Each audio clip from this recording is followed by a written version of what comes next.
Hello दोस्तों, स्वागत है आपका पॉलिटेक्निक सेमेस्टर क्लासेस में। यह वीडियो 6 सेमेस्टर ड्राइंग जो कि एस्टिमेटिंग और कास्टिंग पे आधारित है।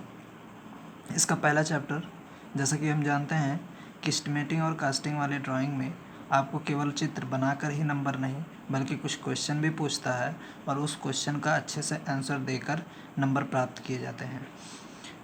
तो इस पहले चैप्टर से हम लोग स्टार्ट करेंगे। इस चैप्टर में हम उसी बातों पर डिस्कस करेंगे जो हमारे आने वाले समय में हमारे चैप्टरों में हमें काम देंगी और जिससे क्वेश्चन बनते हैं। जैसे इस पहला चैप्टर है और उस चैप्टर का नाम है आगणन एवं लागत का सिद्धांत, principle of estimating and casting. तो इसमें से एक क्वेश्चन ऐसे पूछता है आपके सेमेस्टर एग्ज़ाम में कि आगणन एवं लागत का उद्देश्य पर टिप्पणी दीजिए या आगणन एवं लागत का उद्देश्य को समझाइए। तो कहने का मतलब ये है, जो एस्टिमेटिंग और कास्टिंग है वो क्यों किया जाता है ये पूछना चाह रहा है। सीधी सीधी बात, वह आपका क्वेश्चन ये पूछना चाहता है कि ये जो एस्टिमेटिंग और कास्टिंग ये क्यों किया जाता है, एक अभियंता, एक जेई क्यों ऐसा करता है। तो देखिए, निम्न पॉइंट दिए हुए हैं, इन्हीं पॉइंटों के आधार पे आप एग्ज़ाम में अपने क्वेश्चन को सॉल्व करेंगे और अच्छे से अच्छा नंबर प्राप्त करेंगे। जैसे पहला ही पॉइंट हमने दिया था कि कोई भी नया काम, या इसे पढ़ा जाए, नए कार्य को करने हेतु सामान व लागत का ज्ञान होना आवश्यक है। जाहिर सी बात है, अगर आपको सामान का ज्ञान नहीं होगा तो आप कोई भी कार्य या कोई भी एस्टिमेशन कर नहीं पाएंगे। दूसरा, कार्य प्रयोजन। आपके पास कार्य का, इसका मतलब यह है आपके पास कार्य का एक ढड्ढा, हम जिसे अपने भाषा में कहते हैं, या एक रूपरेखा होना ही चाहिए। ये इसका उद्देश्य है कि आपके पास एक कार्य का रूपरेखा होना ही चाहिए। तीसरी पॉइंट यह है कि लागत, आपको एक अनुमानित लागत का इसके अंतर्गत ज्ञान हो जाता है, जिससे आपके पास ऐसा कोई, आपके पास एक, कह सकते हैं कि आपके पास एक अनुमानित लागत जो हो जाता है, उससे एक आइडिया हो जाता है कि आपके पास जो इस समय आपके पास जो बजट है, वो बजट आपके कार्य को पूर्ण रूप से कर देगा कि बीच में अवरुद्ध हो जाएगा या रुक जाएगा। ऐसा तो नहीं है कि हमारा लागत कम है और हम लागत से ज़्यादा कार्य या सामान लेने के बारे में सोच रहे हैं और बीच में हमारा कार्य रुक जाए, तो ये इम्पोर्टेंट रखता है। नेक्स्ट पॉइंट, इससे एस्टिमेटिंग और कास्टिंग से ये सबसे महत्वपूर्ण पॉइंट ये है कि हमें ज्ञान होता है कि ऐसा कोई सामान तो नहीं है जो आसानी से यहाँ प्राप्त ना हो और हमें दूर से लाना पड़े। इसका भी ज्ञान हो जाता है। अगर ऐसा कोई सामान है तो हम उसे पहले प्राप्त कर लेते हैं। कार्य के समय ऐसा ज्ञान करने पर हमारा कार्य बाधित होता है, रुक जाता है। ठीक है। अगला पॉइंट यह है कि पूर्व प्रयोजन, यानी हमारे जो आगणन है उससे ये अनुमानित लागत का ज्ञान हो जाता है तथा हमें लागत के कारण रुकावट का सामना नहीं करना पड़ता है। लागत ख़त्म हो जाने के बाद हमने जैसे कि पहले ही बता दिया कि रुकावट सा महसूस होगा आपको, अर्थात कार्य बढ़ेगा ही नहीं जब आपके पास पैसे नहीं होंगे। सीधी सी बात है। लास्ट पॉइंट ये है कि पूर्व प्रयोजन यानी कास्टिंग या एस्टिमेटिंग से लगने वाले वायरिंग, जो आप वायरिंग इस्तेमाल करेंगे इलेक्ट्रिकल इंजीनियरिंग में, के सामानों को बाज़ार से मंगवा कर पहले ही रख लिया जाता है, क्योंकि हमें एक आइडिया हो जाता है कि क्या सामान हमारा लगने वाला है, उसे लाकर और तब कार्य को पूर्ण करना चाहिए। ठीक है। ये इम्पोर्टेंट पॉइंट था कि हमारा एस्टिमेटिंग करने का क्या उद्देश्य हो सकता है। इन पॉइंटों के आधार पर आप एग्ज़ाम में आराम से 1-1.5 पेज लिख सकते हैं और इससे नंबर मिल सकता है। नेक्स्ट क्वेश्चन पूछता है कि आगणन एवं लागत के अनिवार्य तत्व क्या है, अर्थात आप जो एस्टिमेटिंग कास्टिंग कर रहे हैं उसका महत्वपूर्ण तत्व क्या है। तो वो तत्व 2 हैं, 2 पॉइंट हम बताते हैं और इसके बारे में आप हेडिंग बना के लिखेंगे। मैं बोल रहा हूँ, आप अगर आप नोट्स बना रहे हैं तो लिख लीजिए, नहीं तो आप जाहिर सी बात है समझ जाएंगे। समझिएगा। पहला पॉइंट ये होता है सामान की विशिष्टता। इसका अनिवार्य तत्व यह है कि अगर आप आगणन और एस्टिमेटिंग अर्थात एस्टिमेटिंग और कास्टिंग कर रहे हैं तो सामान की विशिष्टता का आपको ज्ञान होना चाहिए, तभी आप एस्टिमेटिंग और कास्टिंग कर पाएंगे। यही अनिवार्य तत्व है। अर्थात आप कोई भी सामान खरीदें, एक एग्जांपल लेते हैं कि अगर आपको एक सिंगल वे स्विच खरीदना है, एक सिंगल वे स्विच, तो आपको उसके बारे में संपूर्ण जानकारी, अर्थात कम से कम उस दुकानदार को इतना कहना पड़ेगा कि सिंगल वे स्विच, ठीक है, 5 एम्पियर 250 वोल्ट का स्विच हमें चाहिए।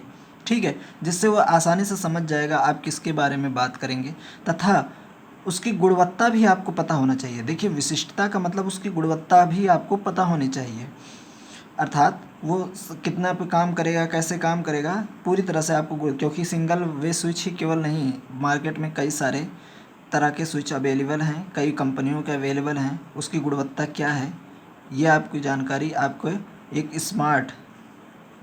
स्मार्ट तरीके से ख़रीदारी करने में सहायक बनेगी। दूसरा इम्पोर्टेंट चीज़ ये है बाज़ार सर्वे। आप लोगों ने शायद स्कूलों में प्रैक्टिकल भी किया होगा, आप लोग को दिया भी गया होगा ये असाइनमेंट बाज़ार सर्वे का, कि आपको क्या किया जाता है, कुछ सामान की लिस्ट दे दिया जाता है और उन सामानों को जाकर दुकान बाय दुकान आपको ये पता करना होता है कि प्रेजेंट टाइम में उसका मूल्य कितना है। क्योंकि हमें बाज़ार सर्वे करना है, अर्थात हमें कोई कास्टिंग करना है, तो उसमें लगने वाले सामान को बाज़ार से ख़रीदना होगा। और बाज़ार सर्वे का सीधा प्रभाव जो है आपके प्रयोजन के व्यय, अर्थात जो लागत है उस पे पड़ता है, और तथा गुणवत्ता पे। अगर आप इसमें निपुण नहीं हैं तो जाहिर सी बात है दुकानदार आपसे कम क्वालिटी का, अर्थात घटिया माल देकर आपसे से अधिक पैसा ले लेगा, जिसका प्रभाव आपके लागत पे पड़ेगा। आपकी कास्टिंग लागत बढ़ जाएगी और गुणवत्ता घट जाएगी। ठीक है, इससे 2 क्वेश्चन इस पहले चैप्टर से इम्पोर्टेंट थे जिसके बारे में हमने डिस्कस किया। आगे देखिए, एक सामान सूची, आपको सामान सूची का एक कम से कम ढड्ढा आपके दिमाग में होना चाहिए कि हम सामान की सूची के लिए किस तरह से ढड्ढा बनाएंगे। जैसे कि आपको अगर कह दिया जाए कि आपको बाज़ार सर्वे करना है, तो आप सामान को किस प्रकार से अपने सूचीबद्ध करेंगे, ठीक है, जिससे आपको समझने में या किसी दूसरे को समझाने में आसानी हो। तो इसी क्रम को इस्तेमाल करेंगे। आगे जब आप सवाल लगाएंगे तो आपको यही क्रम दिखाई देने वाला है, और ऐसे ही आपको बिल्कुल एस्टिमेटिंग और कास्टिंग करना भी है। ठीक है, तो एक का करके मैं बता दे रहा हूँ, बाकी जब आपके सामने सवाल आएंगे तो उनमें सारे चीज़ भी आएंगी कि आपको क्या चाहिए। स्विच बोर्ड चाहिए और फ्यूज चाहिए, एक वायर चाहिए, कितना कंड्यूट चाहिए, उन सब का नाम लिखा जाएगा। मैं सिर्फ यहाँ पर पहला एक कॉलम बताता हूँ कि इसमें कैसे आप भरेंगे। क्रम संख्या में तो आप जान ही रहे हैं।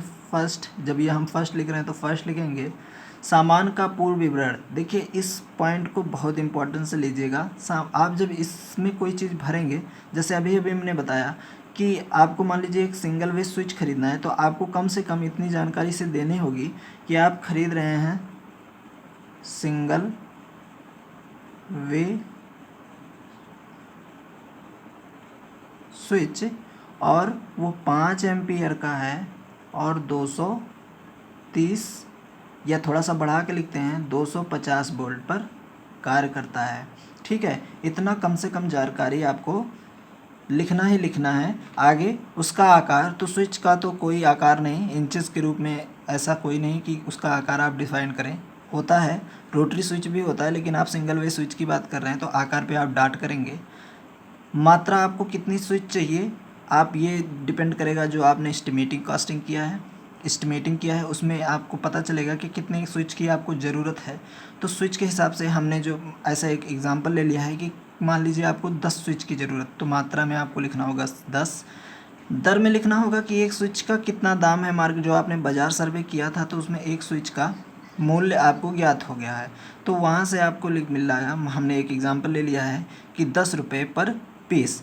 उसके बाद आपका नेक्स्ट कॉलम आता है मूल्य का। मूल्य में आप इन दोनों का मल्टीप्लाई करके टोटल मूल्य लिखेंगे। एक एक्स्ट्रा कॉलम होता है जिसे हम टिप्पणी के रूप में लेते हैं, आप लोग देख पा रहे होंगे। देखिए, कुछ बच्चे इसे छोड़ देते हैं, पर ऐसा नहीं करना चाहिए, यही सब एग्जामिनर के ध्यान में रहता है। टिप्पणी में आपको कम से कम कुछ ना समझ में आए तो एक मार्केट का कंपनी जो वो सामान बेचती है, जैसे बजाज भी स्विच को बेचता है, ओरिएंटेड भी स्विच को बेचता है, ठीक है, सूर्या भी स्विच को जो आपको समझ में आए, बल्ब के लिए सूर्या का इस्तेमाल कर लीजिए, वो आप कम से कम उस कंपनी का नाम लिख दीजिए, जिससे एग्जामिनर को आपको आकर्षित करता है। इससे अच्छे नंबर आप गेट कर पाएंगे। ठीक है, ऐसे ही सारे सामानों को क्रमबद्ध से लिखते जाते हैं। मैं इस सीरियल को आपको याद कराऊंगा, आपको बहुत ज़्यादा तकलीफ लेने की कोई ज़रूरत नहीं है। मैं इसे आपको इस तरह से बताऊंगा कि आपको आपके दिमाग में बिल्कुल सेट हो जाएगा।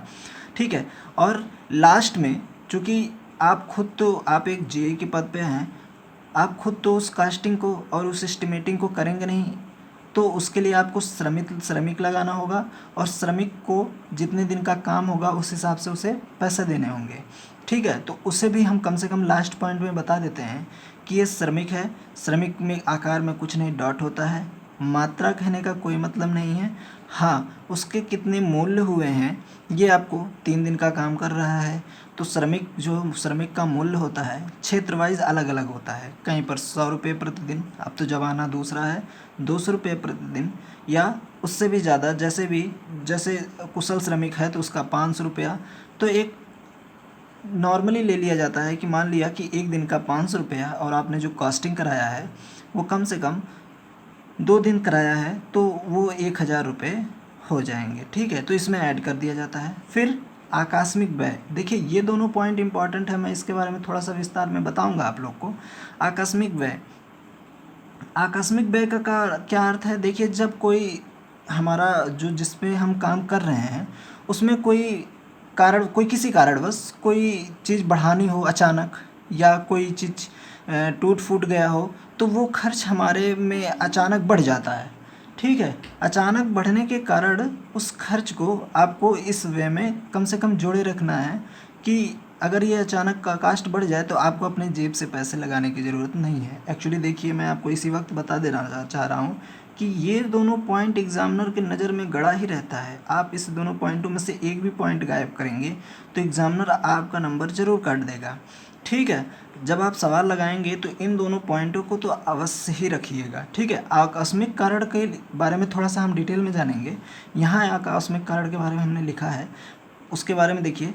वायरिंग में अकस्मात बदलाव कर दिया जाए तो भी थोड़ा सा खर्च बढ़ जाता है। श्रमिक की संख्या में परिवर्तन कर दिया जाए, अर्थात श्रमिकों की संख्या जो थी उसे बढ़ा दिया जाए, जल्दी काम करवाना है तो जाहिर सी बात है वो कास्ट बढ़ जाएगा। ठीक है, तो इसके लिए कितना पैसा हम एक्स्ट्रा अपने पास जोड़ के रखते हैं पहले से, तो जो पहले से श्रमिक प्रभाव था, अर्थात आपने जो श्रमिक प्रभार जो लगाया हुआ था, श्रमिक लागत जो थी, जैसे 2 दिन का श्रमिक लागत 1000 रुपया था, यहाँ पर हम आगे एग्जाम्पल से भी समझेंगे, तो उसी लागत का 3 से 5% हम लोग एक्स्ट्रा पहले से ही जोड़ लेते हैं।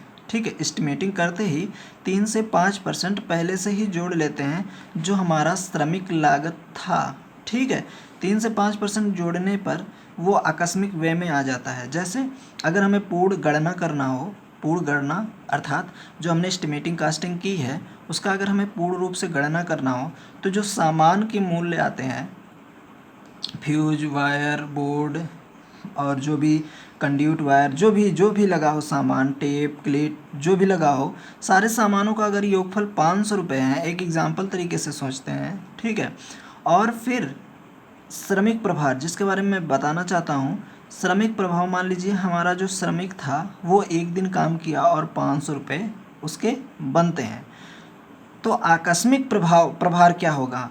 आकस्मिक प्रभाव के बारे में आपको हमने बताया कि ये 3 से 5% श्रमिक प्रभार का होता है। तो देखिए 500 का अक्सर हम 5% को प्रेफर करते हैं, 5% ही लगा देते हैं, इम्पॉर्टेंट चीज़ है, 5% को ही प्रेफर करते हैं, तो उसमें हम 5% लगाते हैं, वो 25 रुपये आपका इसमें ऐड हो जाएगा। ठीक है, अब टोटल की बात कर लें तो 5000 सामान का, 500 रुपया श्रमिक का और ये जो आकस्मिक प्रभार आपने लगाया है, इन तीनों को ऐड करके जो टोटल मूल्य आता है यही हो जाता है आपका पूर्ण लागत। देखिए, इस पहले चैप्टर में इतना ही चीज़ इंपॉर्टेंट थी।